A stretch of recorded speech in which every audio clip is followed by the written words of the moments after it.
Hello, hello, Saggy Joe. So finally, I think I'm gonna get. Oh, fuck me. No, I'm gonna go back to the original channel I wanted to show you guys. It's an interesting channel about 34,000 subscribers, I think, and it's called Psychopathy IS. I got that Psychopathy Institution, and it basically, well, they had the description here, which I found really interesting. If it loads and my computer decides not to be like a huge dick, okay. So, Psychopathy IS, we are an organization dedicated to alleviating the suffering caused by psychopathy and other disorders of aggression, including conduct disorder, oppositional defiant disorder, antisocial antisocial personality disorder, and callous and emotional traits.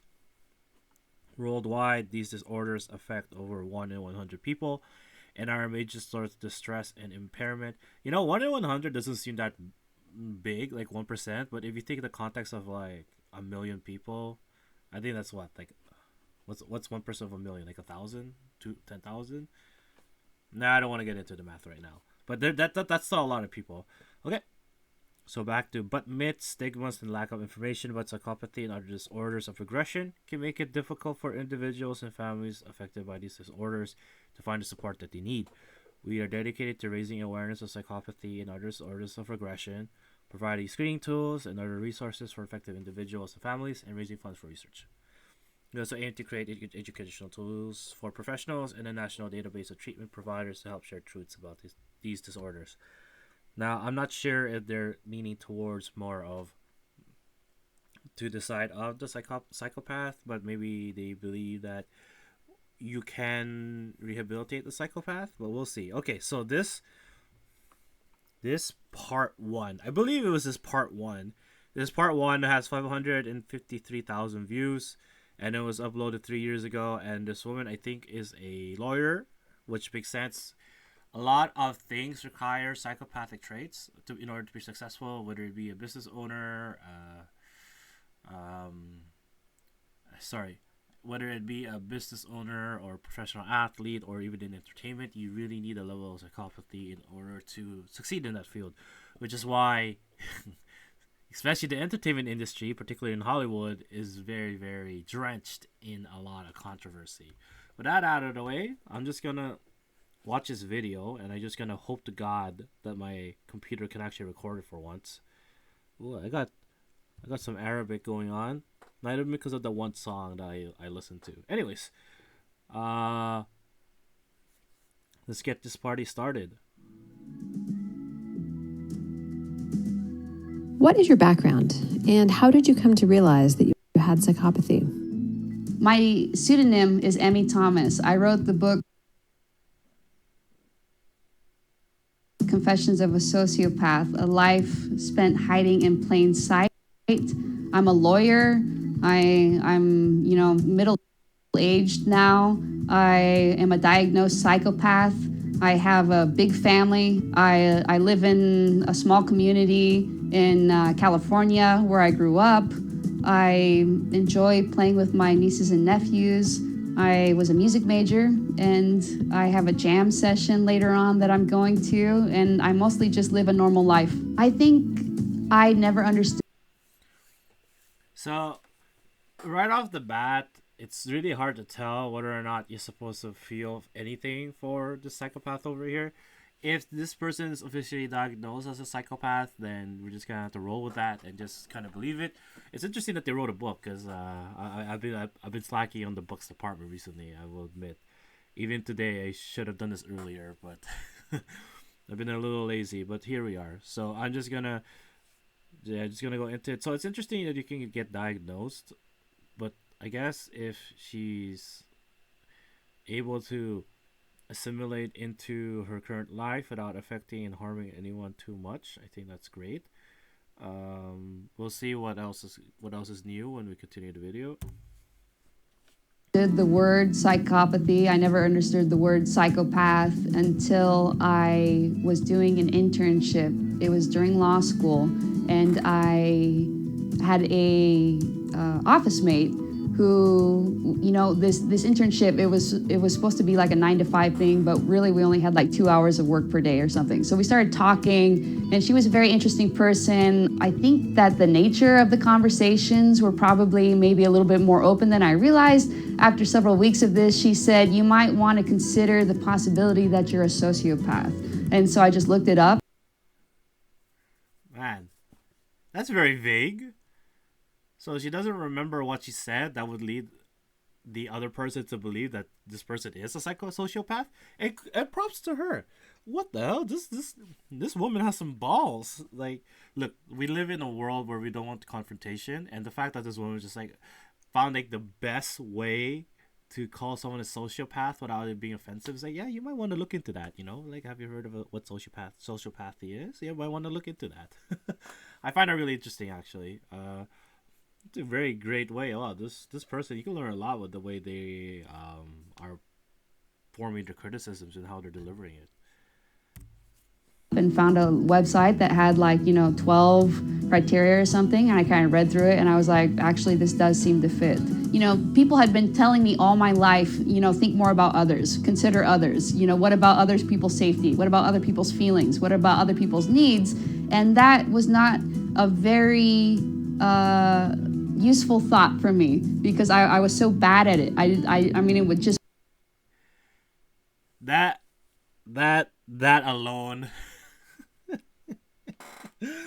I don't know what to say, man. I don't know what to say. That alone is some grade A bullshit. Like, what the man? I know you're socialized when you're young, but the fact that, well, you know what? Kudos to her. At least she admits it. She admits, like, why do I need to understand and put myself in someone else's shoe? It's not important. It's not a relevant skill to have. And I'm like, I can see why you're a lawyer. You really have to not care about feelings when you're a lawyer. You have to try to stay as objective as you can. And a lot of people, it's a trope. The more objective you try to be, the more cold-hearted you appear to be. And a lot of people who are in that trope end up being like one of those ice queens or whatever. But this woman is actually the more realistic version of that. It's the ice queen with literally with just a cold heart. Like, it's not warming up anytime soon. Hell will freeze over before that happens.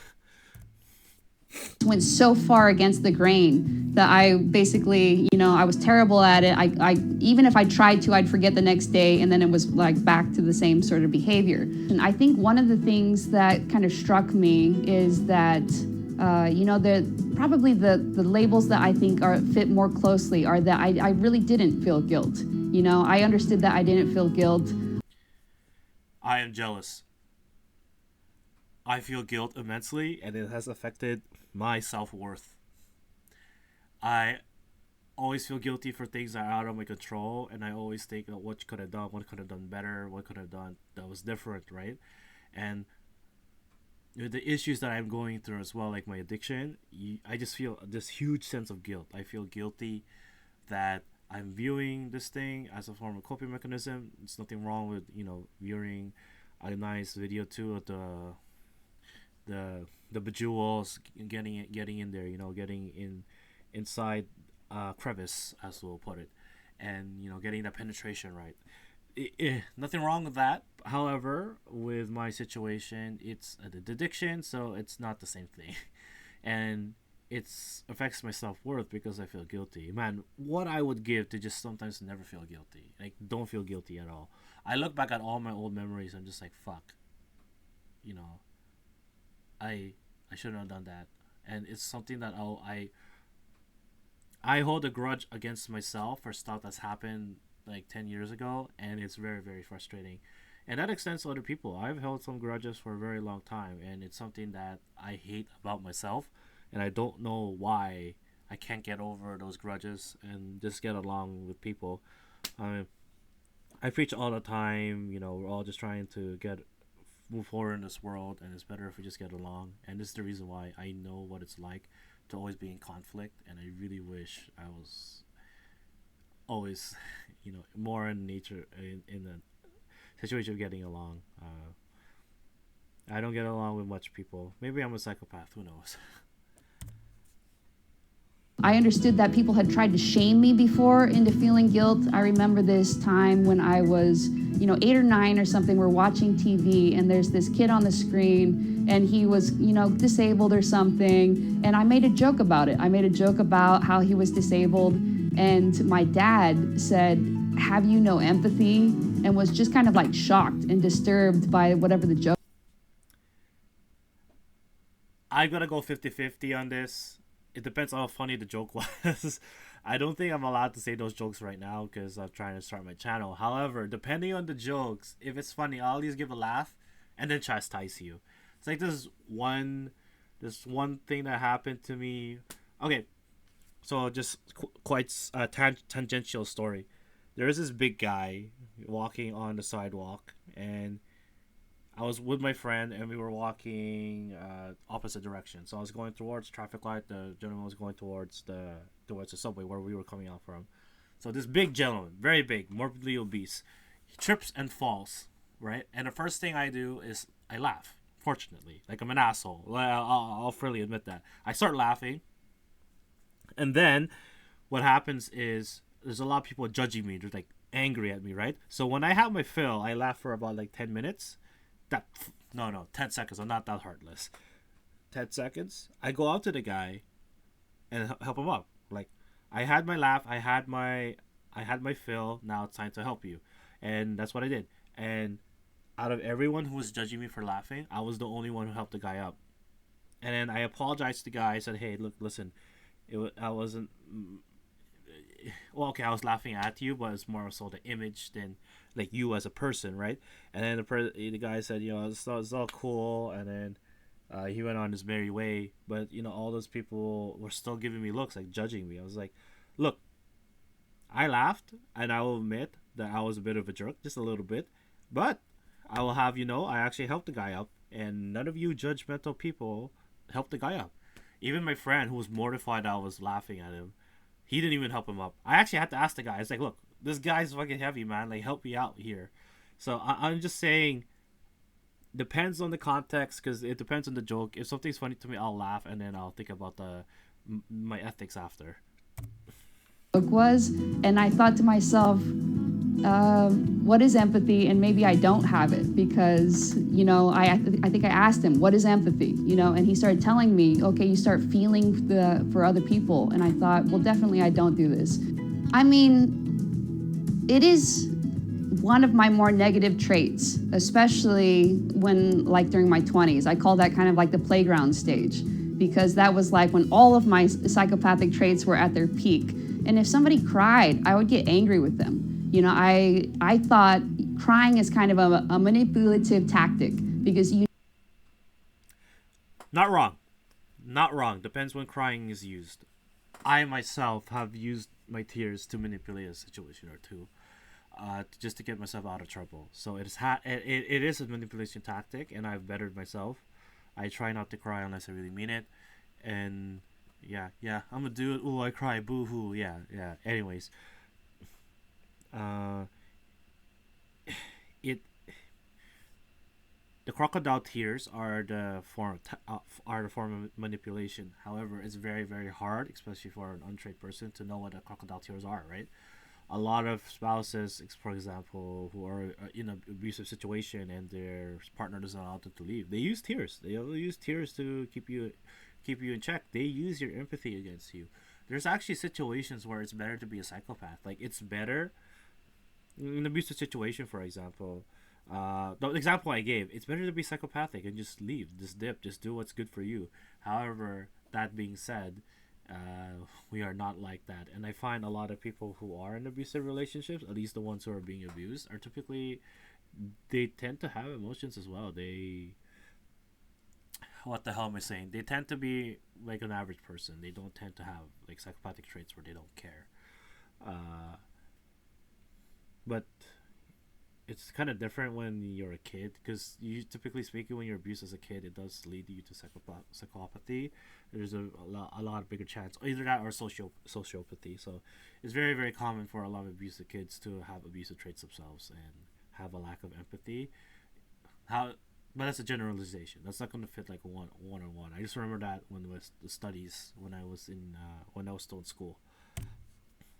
No, I don't understand crying, especially if we had like a close relationship. They were a friend for several years. They know I don't understand the crying. Why are they crying? Almost kind of like a use your words with a toddler thing. That would be my Okay, I take that back. I take everything I said back. I still think my opinion still stands. However, with this with this monster, I wouldn't call her. I wouldn't call that monster behavior, but it's definitely you're definitely not a saint. I know I didn't mutilate or kill people, but that's pretty heartless. Which is the whole point because psychopath, lack of empathy, heartless. I get it. I get it. But that statement where you was just like, I don't understand crying, so why are you crying? People feel. Well, like, what do you want? If someone's having a hard time, they're just gonna cry. They come to you as a friend. That's an expectation as a friend. You're supposed to support them, not be like, can you use your words? There's no words in love, in sadness, in happiness. You just scream and you're just happy when you just feel elated, or sometimes you just feel depressed and you just don't want to talk to anyone, right? So that's something that yeah. Honestly, getting through this was difficult the first time, and it's even harder the second time. reaction with them. And then, of course, they just keep crying because it's like a terrible thing to engage with somebody. You're crying, you're upset. So I had a friend whose dad was dying of cancer. And like after a while, I just couldn't take it anymore. I was like, you know what? You are way too emotional. I cannot handle your emotion. Let's take a break from each other. And Wow, what a friend. I guess psychopathy has its place in friendships. That I'm actually speechless. Death is something I take very personal. I'm speechless. It's the single hardest thing to deal with in this world. I know that because it's in every good writing has some form of death. But in all, jokes aside, it's especially cancer.